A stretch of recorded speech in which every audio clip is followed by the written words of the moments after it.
quand on interroge les gens au téléphone pour savoir quelle est leur opinion, par exemple, comment voyez-vous, entrevoyez-vous l'avenir de notre pays d'ici 5 ans, 10 ans? Alors, bien entendu, on a toutes sortes de réponses, c'est bien normal. Mais les sondeurs savent très bien qu'il y a comme 2 catégories importantes parmi nous.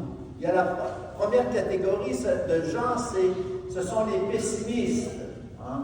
Alors, eux, ils voient leur verre d'eau à moitié vide. Hein? Ils portent souvent des lunettes de soleil de manière qu'ils voient tout en sombre, négatif. Et ils sont aidés dans ce domaine-là par les médias, les nouvelles qu'on entend à la télévision ou à la radio, qui sont le plus souvent négatives. Des mauvaises nouvelles, un cataclysme à tel endroit, une inondation à tel autre, la crise financière, les guerres, le terrorisme, et le tremblement de terre. En tout cas, à chaque jour, eh bien, nous sommes abreuvés de mauvaises nouvelles. Et bien des gens qui sont un peu malveillants vont utiliser ces mauvaises nouvelles pour faire peur aux gens vulnérables, pour profiter d'eux, abuser d'eux. Alors certainement que c'est une réalité qu'on voit de plus en plus des personnes qui vont arnaquer les autres et jouer sur leurs sentiments, comme on dit. Et puis, il y a la deuxième catégorie, grande catégorie de personnes, qui sont les optimistes. Alors, eux, ils voient leur verre d'eau à moitié plein, c'est-à-dire qu'ils sont toujours avec des lunettes roses. Hein, ils voient tout le bien, ils voient que le bien qu'il y a dans la société. Alors, eux aussi, ils sont, je dirais, ils sont dans la vérité d'une certaine manière, parce que c'est vrai que notre monde comporte toutes sortes de bonnes nouvelles. Hein. Par exemple, dans la médecine, on découvre de plus en plus de nouveaux traitements pour guérir des maladies qui avant étaient incurables. Et aujourd'hui, bien, on peut avoir un espoir de guérir une maladie comme le cancer. Ou on peut voir aussi des bonnes nouvelles. Eh bien, c'est la technologie qui vient faciliter notre quotidien, notre travail. Et puis, il y a aussi ces bonnes nouvelles où on voit des ONG, des organisations sans but lucratif qui vont à la rescousse des personnes réfugiées, des personnes qui sont dans la souffrance d'une inondation, d'un tremblement de terre. Toutes de très bonnes nouvelles.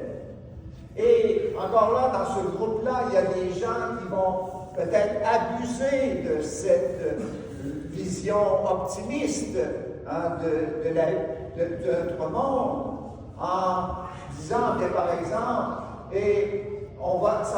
le monde va de mieux en mieux, on va finir par ne plus avoir besoin de Dieu au fond, parce que l'homme va devenir de plus en plus capable de surmonter lui-même des problèmes et d'évacuer toute souffrance dans notre monde grâce au génie humain. Alors, Jésus, lui, qu'est-ce qu'il était?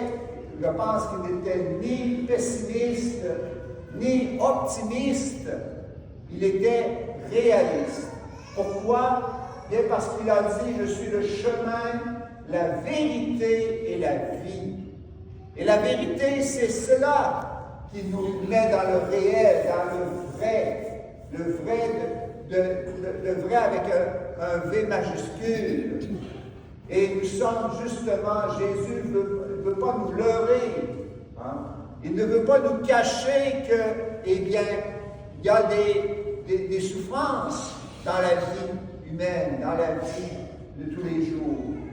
Et qu'il y a aussi toutes sortes de réalités qui viennent, on pourrait dire, menacer notre vie. Mais justement, le Seigneur veut nous dire aujourd'hui que dans ce monde qui n'est pas parfait, mais qui est beau, parce que c'est une œuvre de Dieu, eh bien, cette œuvre de Dieu, eh bien, aura une fin. Et c'est important de savoir que notre monde tel qu'il est, eh bien, va finir un jour. Pourquoi? Bien parce que ça nous donne l'occasion de mesurer en vérité, eh bien, le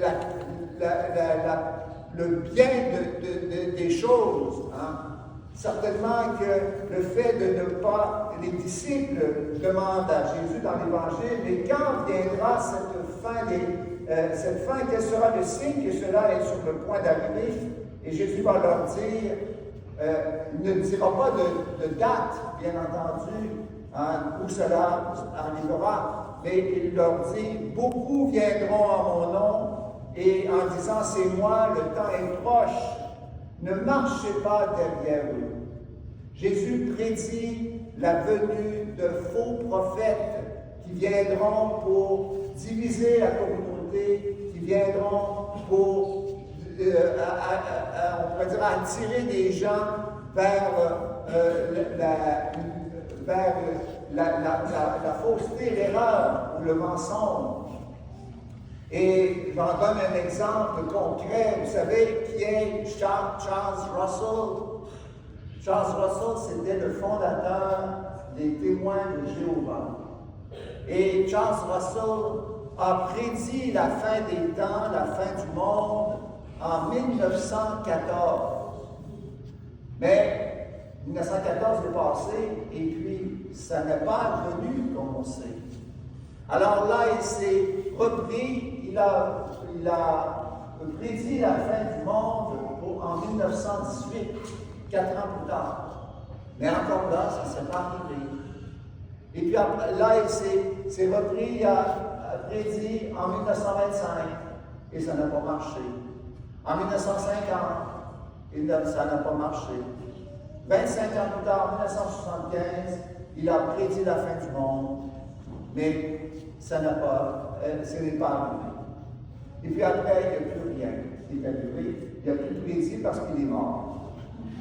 Alors, il n'a pas prédit la date de sa mort. Mais il voulait prédire la date de la fin du monde. Alors, Jésus nous dit aujourd'hui, ne vous fiez pas à ces faux prophètes, restez unis au Seigneur et dans son Église.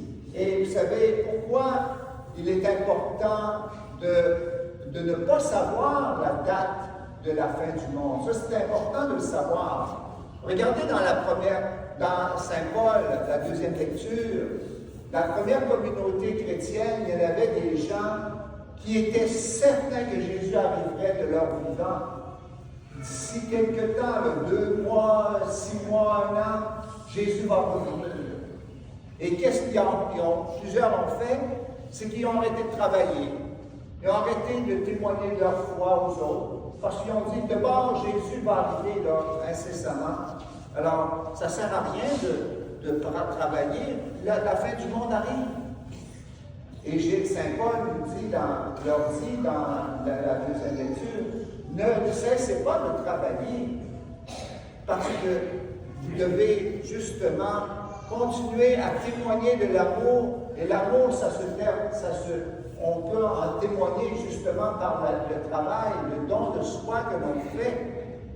Alors, c'est important justement, notre mission sur la terre, c'est de préparer la venue de Jésus dans la gloire, à la fin des temps.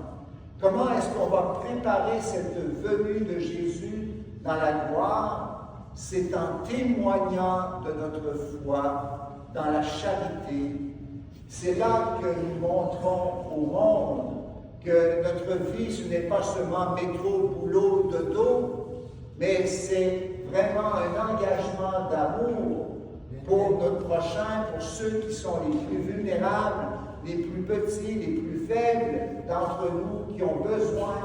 Et c'est là que nous démontrons de la vérité, de l'amour. Et c'est cela qui fait que nous pouvons justement envisager le retour, la venue du Christ dans la gloire pour le salut de tous nos frères et sœurs. Amen.